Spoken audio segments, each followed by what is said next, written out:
Sa iba namang balita, ginawaran ng parangal ang mga natatanging personalidad at kumpanyang nagpamalas ng husay sa pagnenegosyo sa 43rd Agora Awards na pinangunahan po ng Philippine Marketing Association. At kasabay po nito, binigyang pugay rin ang mga grupong nagpapakita ng patuloy na pag-unlad ng marketing sa bansa. Mark De La Rosa sa balitang yan. Isang gabi ng pagpaparangal sa mga natatanging tagumpay sa larangan ng marketing ang isinagawa ng 43rd Agora Awards na pinangunahan ng Philippine Marketing Association bilang pagkilala sa mga kontribusyong nagpapaunlad sa iba't ibang industriya.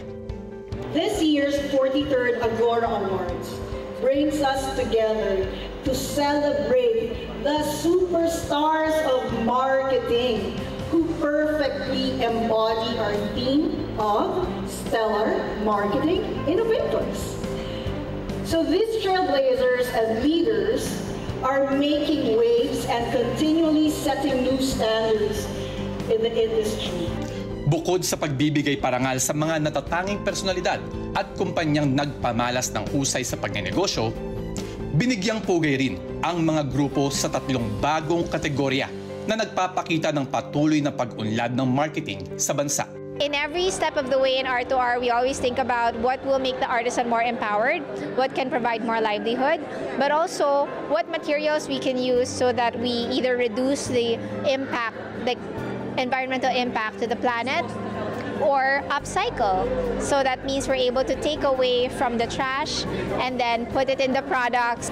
Aridom's advocacy is really to help farmers. We have new modern technologies that we can offer, that we can share to our farmers. What is important is to educate them.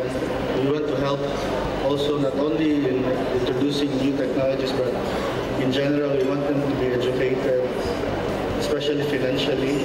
So at GCash, we believe that we want to be there for Filipinos as they progress with their financial progress journey in life. And we're not going to stop until more Filipinos use us and until more Filipinos also don't just pay or shop, but they save, they invest, and they get insured. May mahalagang paalala naman ang kumpanyang ginawaran bilang Special Trailblazer Award tungkol sa mga epektibong paraan upang maging matatag sa industriya at patuloy na makapaghatid ng dekalidad na serbisyo sa mga Pilipino. The dynamic has dramatically changed.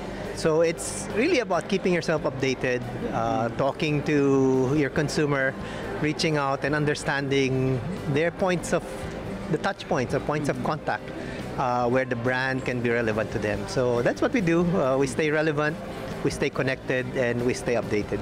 Mark De La Rosa, para sa mata ng Agila. Matatag, matapang, matapat. Maraming salamat sa inyo pong pagsubaybay sa Mata ng Agila Primetime. Para malaman ang matatag, matapang at matapat na mga balita, i-follow lamang at mag-subscribe sa @Net25 TV.